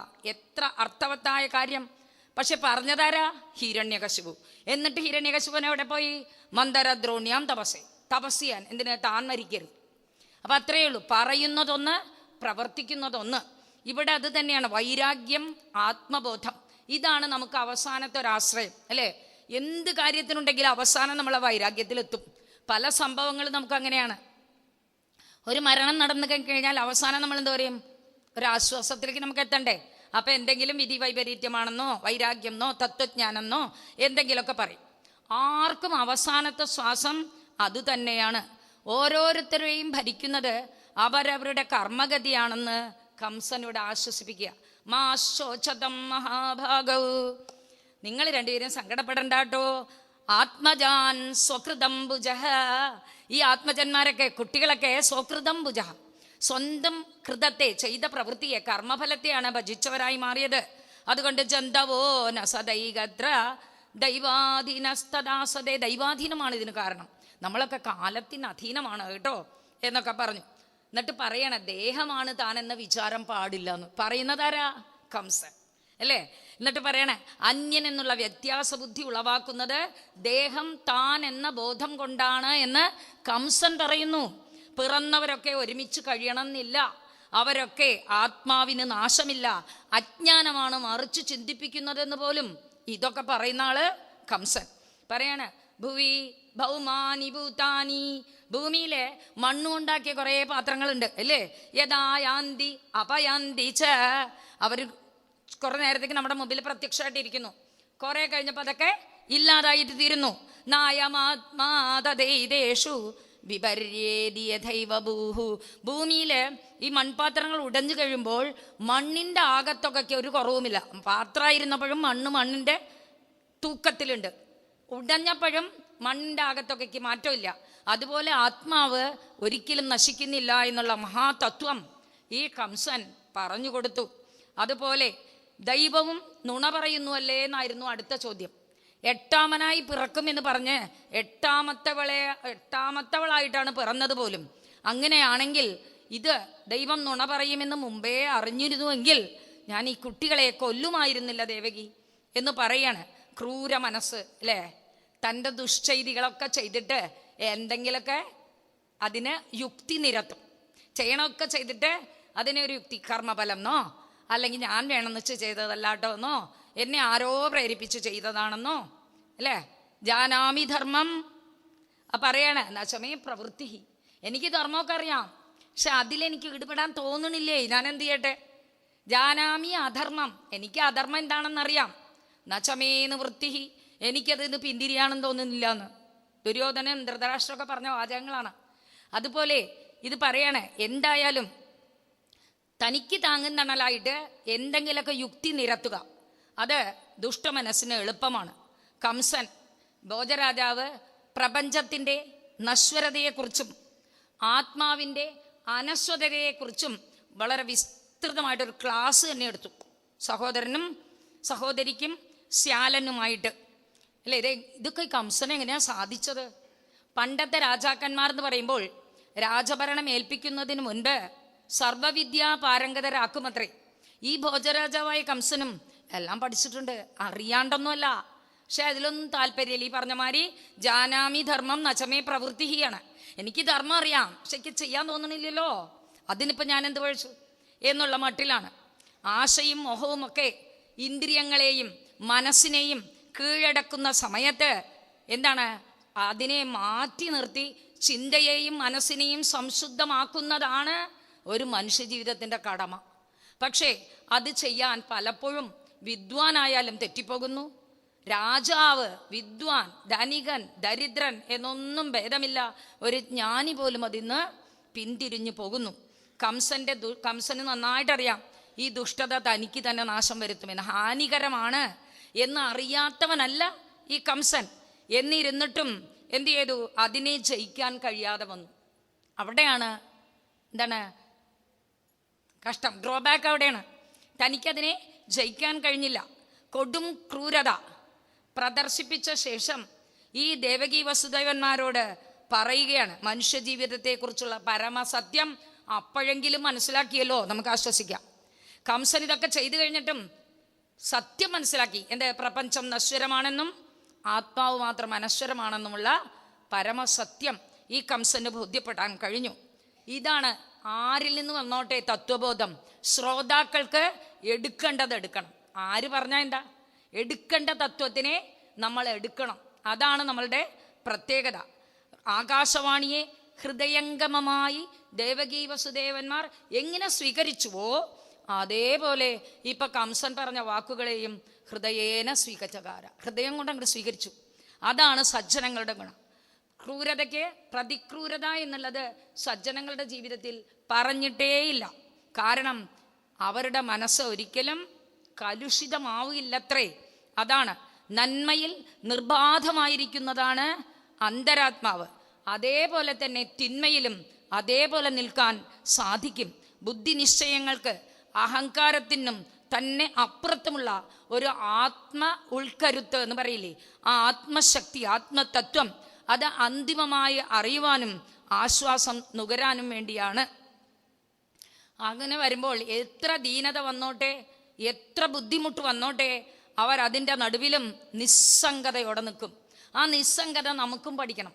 കാരണം എന്തു വന്നാലും ഒരേപോലുള്ള ചിന്ത. ഇന്നലെ സ്വാമിജി പിന്നെ ഞാൻ പറഞ്ഞപ്പോൾ പറഞ്ഞു, സമമായിരിക്കാൻ, സുഖദുഃഖങ്ങൾക്ക് എപ്പോഴും സമത്വം. ഈ സമത്വ ബുദ്ധി നമ്മൾ കണ്ടാൽ ലോകം ജയിച്ചു എന്നാണ് പറഞ്ഞു തന്നത്. എത്ര സിമ്പിളായിട്ട് പറഞ്ഞത്. സുഖമെന്നും ദുഃഖമെന്നുള്ളതും, ദുഃഖം ഇരിക്കുന്നത് കൊണ്ടാണ് നമുക്കിത് സുഖമായി തോന്നുന്നത് എന്നാണ് പറഞ്ഞത് സ്വാമിജി. ഇതൊന്നും നമുക്ക് സുഖം എന്ന് തോന്നണമെങ്കിൽ അതിന് മുമ്പ് നമ്മൾ ദുഃഖം അനുഭവിച്ചിട്ടുണ്ട്. അപ്പൊ ദുഃഖത്തിനെ ഇല്ലാതാക്കുന്ന സുഖം, ദുഃഖം വന്നാലാണ് സുഖത്തിന് മേന്മ, അല്ലെ? പണ്ട് പറയും ഘനാന്തകാരേഷു ദീപദർശനം ഇവ എന്ന്. നല്ല കൂരിരുട്ടത്തൊരു വെളിച്ചം വന്നാൽ സന്തോഷ, മുമ്പിൽ കാണുന്ന കുഴി കാണാം, രക്ഷപ്പെടാം. അതുപോലെ നമുക്ക് ഈ ദുഃഖം അനുഭവിച്ച ശേഷം സുഖം വരുമ്പോൾ നമുക്ക് നന്നായിരിക്കും. അതുകൊണ്ട് തന്നെ ഈ ദുരന്തവർണ്ണന കേട്ടു, ആത്മതത്വ കഥനം ആസ്ഥാനത്തല്ലേ എന്ന് നമുക്ക് തോന്നാം. പക്ഷെ ദേവകി വസുദേവന്മാർ അതിനെ ഒരുപോലെ സ്വീകരിച്ചു. വാസ്തവത്തിൽ പറയാണ്, കളവും ചതിയും മോഹിപ്പിക്കലൊക്കെ നമുക്കാ, പരമാത്മാവിന് വല്ലതുമുണ്ടോ? ദുഷ്ടതയും ശിഷ്ടതയും കൂടിക്കലർന്നതാണ് മനുഷ്യജീവിതം. അതിലെല്ലാവരിലുമുണ്ട് ദുഷ്ടത, എല്ലാവരിലും ശിഷ്ടതയുണ്ട്. ദുഷ്ടതയെ മാറ്റി നിർത്തി ശിഷ്ടതയെ വളർത്തിയെടുക്കുന്നതാണ് കാര്യം. പക്ഷെ കംസനൊക്കെ ദുഷ്ടത്തിൻ്റെ പര്യായം. അതുകൊണ്ട് എന്താണ് സാധാരണ പറയും, തിളപ്പിച്ച വെള്ളം കുറച്ചു കഴിഞ്ഞാൽ തണുത്തു പോകുമെന്ന്. ദേവിയുടെ പാതാരവിന്ദങ്ങളിൽ തൊട്ടതുകൊണ്ട് കംസന്റെ മനസ്സ് കുറച്ച് ശുദ്ധമായിരുന്നു. പക്ഷേ അതേ കംസൻ തൻ്റെ കൂട്ടുകാരെ കണ്ടു, അതോടുകൂടി മാറി. കൂട്ടുകാരോട് ദേവി പറഞ്ഞ വാക്കുകളൊക്കെ ഒന്ന് വിസ്തരിച്ചു പറഞ്ഞു. കോലാഹലമയം സദസ്. അവരൊക്കെ കൂടെ പറഞ്ഞു, എന്താണ് നിങ്ങൾ തൻ്റെ പരാക്രമവും, അതായത് കംസന്റെ പരാക്രമവും അതിനു മുൻപിൽ തോറ്റുപോകുന്ന ദേവപൗരുഷവും വർണ്ണിക്കാൻ തുടങ്ങി. ഇവര് ഒരാളെ ഇങ്ങോട്ട് പൊക്കിയപ്പോൾ പൊങ്ങാനുള്ള മൂഢനാണല്ലോ കംസൻ, അങ്ങടെ മൂഢത്തരം കാണിച്ചു. അവർ പറഞ്ഞു, കിം ക്ഷേമശൂരൈർ വിഭുദൈഹി അസംയുഗ വിഗദ്ധനൈഹി രഹോജുഷാ കിം ഹരുണ ഹരിണ ശംഭുനാവനൗകസ കിം ഇന്ദ്രേണ അല്പവീര്യേണ ബ്രഹ്മണാവാ തപസ്യത. അവർ പറഞ്ഞു കൊടുത്തതാ, യുദ്ധമില്ലാത്ത സമയത്ത് ഞാൻ അപ്പിടി ചെയ്യും ഇപ്പിടി ചെയ്യും എന്ന് പറയണ ദേവന്മാർ. പിന്നെയോ ഈ വിഷ്ണു ആണെങ്കിൽ ദേവന്മാരുടെ ഹെഡാണ്. എപ്പോഴും ആരുടെയെങ്കിലും ഹൃദയത്തിൽ പോയി ഒളിഞ്ഞിരിക്കുക, പുറത്തേക്കേ വരില്ല. പിന്നെ പരമശിവനാണുള്ളത്, പരമശിവൻ കാട്ടിലോ ശ്മശാനത്തിലോ കാണും. പിന്നെ ഉള്ളത് ഇന്ദ്രനാണ്, അല്പവീര്യം, പേടിച്ചോടുന്നവൻ. പിന്നെ ഒരാളുള്ളത് ബ്രഹ്മാവാണെങ്കിൽ തപസ് ചെയ്തുകൊണ്ടിരിക്കുക. ഇവനെ എന്തിനു ഭയപ്പെടണം? ഇത് പറഞ്ഞതോടുകൂടി കംസൻ താനാണ് ലോകപരാക്രമി എന്ന് വിചാരിക്കാൻ തുടങ്ങി. എന്നിട്ട് പറഞ്ഞു, എന്നാലും ഒരു കാര്യമുണ്ട് കേട്ടോ, നഗാഗ്രളവ്യസ്തരുരങ്കുരാത്മാ പരസ്വദസ്യാഭിതോതി ഭൂമി എന്ന് പറഞ്ഞു തത്വം പറഞ്ഞു കൊടുത്തു. രോഗം ചെറുതാണെങ്കിലും അത് വ്യാപിച്ചു വരും. കൈ കൊണ്ട് നുള്ളിയിറാൻ പറ്റുന്ന ഒരു ചെടി അപ്പം തന്നെ അത് നുള്ളിക്കളഞ്ഞില്ലെങ്കിൽ മഴ കൊണ്ടുപോലും അതിനെ വെട്ടാൻ പറ്റില്ല. അതുകൊണ്ട് ശത്രു പേടിക്കണ്ടെന്ന് വെച്ചാലും അവനെ വളരാൻ അനുവദിക്കരുത്. അതുകൊണ്ട് നാട്ടിലുള്ള 10 ദിവസം വരെ ജനിച്ചിരിക്കുന്ന കുട്ടികളെ, 1 മുതൽ 10 ദിവസം വരെയുള്ള കുട്ടികളെയൊക്കെ തെരഞ്ഞു പിടിച്ച് കൊല്ലുക. മാത്രമല്ല, മൂലം ഹി വിഷ്ണുർ ദേവാന, ദേവന്മാരുടെ വേര് വിഷ്ണുവാണ്. അതിലാണ് എത്ര ധർമ്മ സനാതന, സനാതന ധർമ്മം അല്ലേ, ആചാരപ്രഥമോ ധർമ്മ ധർമ്മസ്യ പ്രഭുർ അച്യുത എന്നാണ്. ആ അച്യുതനാണ് ധർമ്മത്തിൻ്റെ ആള്. അതുകൊണ്ട് ധർമ്മം നടക്കാതിരിക്കണം. ധർമ്മം നടക്കാതിരിക്കണമെങ്കിൽ ബ്രാഹ്മണരെ വെട്ടിക്കൊല്ലണം. അപ്പോൾ വേദം നടക്കില്ല, യജ്ഞം നടക്കില്ല. യജ്ഞത്തിന് സാമഗ്രികൾ തരുന്ന പശുക്കളെ കൊല്ലണം. ഇനി ക്രൂരത എന്ത് പറഞ്ഞു കൊടുക്കാനുണ്ട്? ഗോഹത്യ ചെയ്തോളോ, ബ്രഹ്മഹത്യ ചെയ്തോളോ, ശിശുഹത്യ ചെയ്തോളോ. അങ്ങനെ ആകുമ്പോൾ ദേവന്മാർക്ക് ശക്തിയില്ലാതാകും. അമരാവതി നഹസ്തേ, എന്താഗമ, നമുക്ക് സ്വർഗം കൈയടക്കാൻ കംസ. ഇത് പറഞ്ഞതോടുകൂടി മൂഢനായ കംസൻ വീണ്ടും അവരുടെ വാക്കുകളിലേക്ക് പെട്ടു. നാട്ടിലുള്ളവരെയൊക്കെ കൊല്ലാൻ പുറപ്പെട്ടു. വാസ്തവത്തിൽ നല്ലവരെ ഉപദ്രവിച്ചാൽ അതിൻ്റെ ഫലം സ്വയം നാശമാണ് എന്ന് കാണിക്കുകയാണ് ഈ കഥയിലൂടെ. ഐശ്വര്യവും യശസ്സും ധർമ്മവും പുണ്യവും എല്ലാം തന്നെ നശിച്ചു പോകും. കംസനും അദ്ദേഹത്തിൻ്റെ മന്ത്രിപ്രവരരും ഒന്നിച്ചിരുന്ന് യുക്തിയോടുകൂടി നേടിയതായ ഈ പ്രവൃത്തികൾ, ഇതെല്ലാം തന്നെ ഉണ്ടായത് എന്താണ്? എല്ലാ തരത്തിലും ഇതിങ്ങനെ സംഭവിക്കുമോ? ഭരണാധിപര് നിരപരാധികളായ പ്രജകളെ ദ്രോഹിക്കുമോ? ദ്രോഹിക്കും എന്നുള്ളതിന് തെളിവാണിത് അല്ലേ. വാസ്തവത്തിൽ ഇതൊക്കെ സൃഷ്ടിചക്രത്തിൽ ഇങ്ങനെയൊക്കെ ഉണ്ടാകാം അത്രേ. ഇതിലെ സ്വാമിജിയുടെ പുസ്തകത്തിൽ വായിച്ചു നോക്കിയിട്ട് പറഞ്ഞതാണ്. എന്താണ്? നല്ല കൊടുങ്കാറ്റടിക്കുമ്പോൾ ആ കൊടുങ്കാറ്റിൽ എത്രയോ കൊതുകുകൾ നശിച്ചു പോകുന്നു. അവരുടെ കർമ്മഫലമാണെന്ന് പറയാൻ പറ്റുമോ? അതൊരു സൃഷ്ടിചക്രമാണ്. പ്രളയം വരുമ്പോൾ കൂട്ടമായിട്ട് ഭൂകമ്പത്തിൽ പലരും മൃതിയടഞ്ഞു പോകുന്നു. ഇതൊക്കെ പല ദ്വന്ദ്വങ്ങളെയും കാഴ്ചവെക്കുന്ന സൃഷ്ടിചക്രമാണ്. ആ സൃഷ്ടിചക്രം പോലെ തന്നെയാണ് ഇവിടെ കംസന്റെ പ്രവൃത്തിയും എന്ന് നമ്മളെ ഉദ്ബോധിപ്പിക്കുകയാണ്. അതുകൊണ്ട് തന്നെ ഈ ദുഷ്ടന്മാർ പറഞ്ഞ വാക്കുകൾ കേട്ട് അതിനുള്ള സ്റ്റെപ്പ് എടുത്തു വയ്ക്കാൻ തുടങ്ങി. ദുസ്സാഹസത്തിന് ഓരോരുത്തരും ഇരയാകുന്നു. അവരവരുടെ കർമ്മഫലം അനുഭവിക്കുന്നു എന്ന് ആരും വിചാരിക്കേണ്ട. അത് ചില സമയത്ത് ഇങ്ങനെയും സംഭവിക്കാം എന്ന് പറഞ്ഞ് ആ കംസന്റെ ക്രൗര്യത്തെ വളരെ ഭംഗിയായിട്ട് യോഗമായ ആവിർഭാവത്തിലൂടെ വർണ്ണിച്ചു തന്നു. യോഗമായ പറഞ്ഞു കൊടുത്തു, നിനക്കുള്ളവൻ പണ്ടേ ജനിച്ചു കഴിഞ്ഞു, തിരഞ്ഞെടുത്ത് കൊന്നുകൊള്ളുക. ഇത് കേൾക്കേണ്ട താമസം ആ തിരഞ്ഞെടുക്കാനാണ് പുറപ്പെട്ടത്. അതിൻ്റെ ഭാവി അതെന്താണ് വരേണ്ടത് എന്ന് ചിന്തിക്കാനുള്ള ബുദ്ധി ആ വിവേകമില്ലാത്ത അപക്വ ബുദ്ധിക്ക് സാധിച്ചില്ല എന്ന് പറഞ്ഞു. എന്തിനാണ് ഈ കംസന്റെ പ്രവൃത്തികളും ഈ ദുരന്ത വർണ്ണനയും നമ്മുടെ മുമ്പിൽ വെച്ചത് എന്ന് ചോദിച്ചാൽ, ഇത് പാരായണം ചെയ്യുന്ന ആർക്കെങ്കിലും അങ്ങനെ എന്തെങ്കിലും ദുർവിചാരമുണ്ടെങ്കിൽ അകറ്റിക്കളഞ്ഞേക്കുക. അത് നിങ്ങൾക്ക് തന്നെ ആപത്താണ് എന്ന് സൂചിപ്പിക്കാനാണ്. ആ തത്വത്തിന് വേണ്ടിയാണ്. അതവിടെ നിൽക്കട്ടെ. ഇവിടെ നന്ദഗ്രഹത്തിൽ ഉണ്ടായത് എന്താണെന്ന് നോക്കാം. ഇനിയൊരു കുട്ടി ഉണ്ടാവില്ല എന്ന് എല്ലാവരും എഴുതി തള്ളിയ സമയത്താണ് യശോദ ഒരു പുത്രന് ജന്മം കൊടുത്തത്. ഗോകുലമാകെ സന്തോഷത്തിലായി അല്ലെ. നന്ദസ്ത്വാത്മജ ഉത്പന്നേ ജാതാഹ്ലാദോ മഹാമനാഹ എന്നാണ്. കുട്ടി ജനിച്ചപ്പോൾ സന്തോഷത്തിൻ്റെ അതിരിയിലെത്തിയത്രേ നന്ദഗോപര്. അദ്ദേഹം എന്ത് ചെയ്തു? പണ്ട് ജയിലിൽ വെച്ച് വസുദേവൻ മനസ്സുകൊണ്ടാണ് ദാനം ചെയ്തതെങ്കിൽ പ്രത്യക്ഷമായിട്ട് നന്ദഗോപര് ദാനധർമാദികളൊക്കെ ചെയ്തു. എല്ലാവർക്കും കുട്ടിയുടെ ജാതകർമ്മം നടത്തി. 2 തരത്തിലാണ് സംസ്കാരം. ഒന്ന് ദോഷാപന ആവണം, ഒന്ന് വെറുതെ ശരീരം മുഴുവൻ കുളിപ്പിച്ച് വൃത്തിയാക്കി പൗഡർ ഇട്ടൊക്കെ ചെയ്യുന്നത് ഒരെണ്ണം. ഒന്ന് ദോഷാപനയും ഗർഭാവാസം എന്നുള്ള ദോഷത്തെ തീർക്കണം. അതുകൊണ്ട് തന്നെ വേദവ്യാസം പറയണ കാലേന, കാലം കൊണ്ട് ഭൂമിയുടെ വല്ല തെറ്റുണ്ടെങ്കിൽ ഒക്കെ പോകും അത്രേ. കുളിച്ച് ശരീരത്തിൻ്റെ അഴുക്കൊക്കെ പോകും. ശൗചാഭ്യാം, പ്രക്ഷാളനം കൊണ്ട് കഴുകി വൃത്തിയാക്കുമ്പോൾ വസ്ത്രങ്ങളുടെ കഴുക്ക് പോകും. സംസ്കാരൈഹി, 16 സംസ്കാരങ്ങളാണ് വൈശ്യനും ബ്രാഹ്മണർക്കും ദ്വിജനൊക്കെ ഉള്ളത്. ആ 16 സംസ്കാരങ്ങളെ കൊണ്ട് അവൻ്റെ ഗർഭദോഷാദികളൊക്കെ മാറും.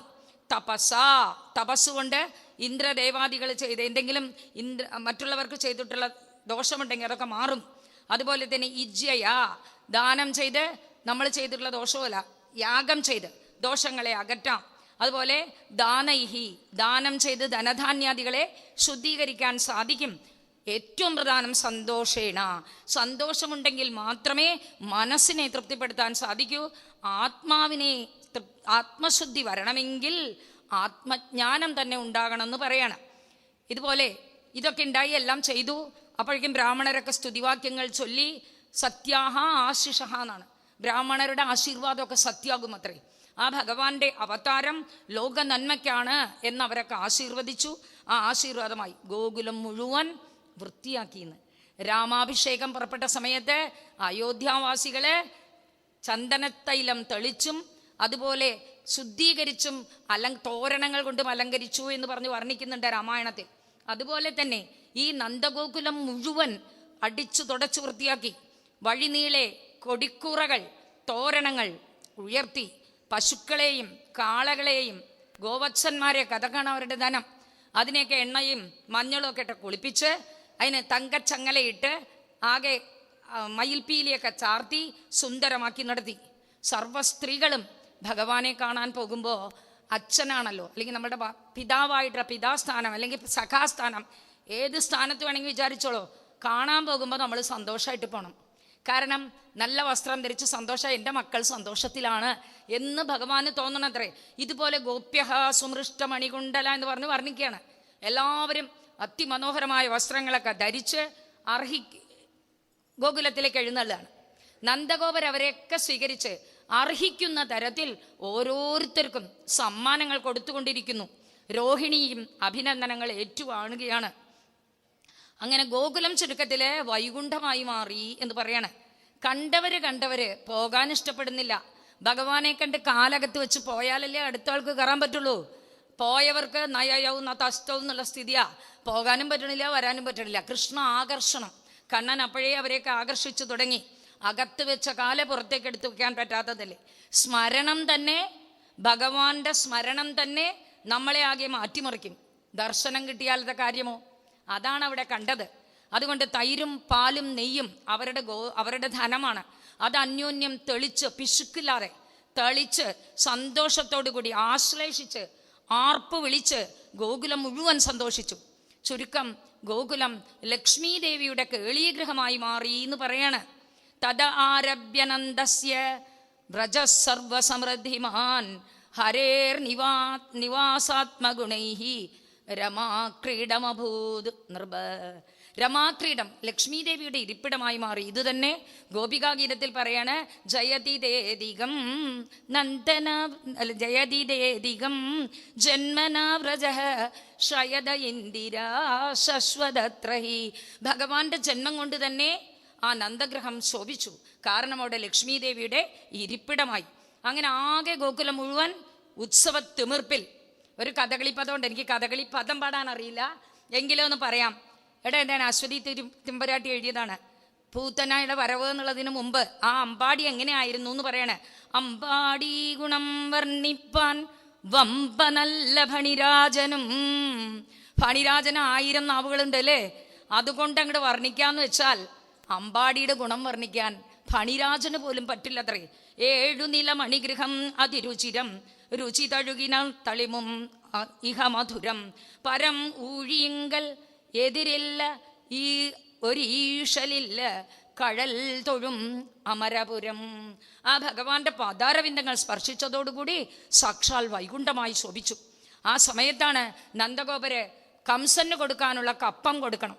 അത് കൊടുക്കാനായിട്ട് ഗോകുലരക്ഷയ്ക്ക് വേണ്ടി മറ്റു ഗോപന്മാരെ ഏൽപ്പിച്ച് നേരെ മധുരയിലേക്ക് ചെല്ലുകയാണ്. സഹോദരനാണ് ഒരു തരത്തിൽ. ആ സഹോദര സ്ഥാനനായിട്ടുള്ള നന്ദഗോപരെ എതിരേൽക്കാനായിട്ട് വസുദേവൻ നന്ദഗോപരിരിക്കുന്ന താവളത്തിലേക്ക് വന്നു. കുശലാന്വേഷണങ്ങൾ നടത്തി. എന്നിട്ട് പറയണം, അങ്ങക്കൊരു പുതുജന്മം കിട്ടിയതായി തോന്നുന്നു. കാരണം പുത്രജന്മം ഉണ്ടായിട്ടുണ്ടല്ലോ. നമ്മളും സജ്ജന സംഗമം അപൂർവമാണ്. മരത്തടികള് വെള്ളത്തിലിങ്ങോട്ട് വരുമ്പോൾ രണ്ടും 2 വഴിക്ക് തിരിഞ്ഞു പോകും. അതുപോലെ ബന്ധുക്കളുമുള്ളവർ അടുപ്പത്തിലാണെങ്കിൽ പോലും പൂർവ കർമ്മങ്ങളാലും അല്ലെങ്കിൽ കാലപ്രവാഹത്താലും ഒന്നിച്ചു കഴിയാനാവുന്നില്ല. കാലികൾക്ക് അനുസൃതമല്ലേ നിങ്ങളുടെ ഗോകുലം എന്നൊക്കെ ചോദിച്ചു. തിരിച്ച് നന്ദഗോപർ പറയാണ്, അങ്ങയ്ക്കുണ്ടായ പുത്രന്മാരെ മുഴുവൻ ആ ദുഷ്ടനായ കംസൻ കൊന്നൂന്ന് കേട്ടുവല്ലോ.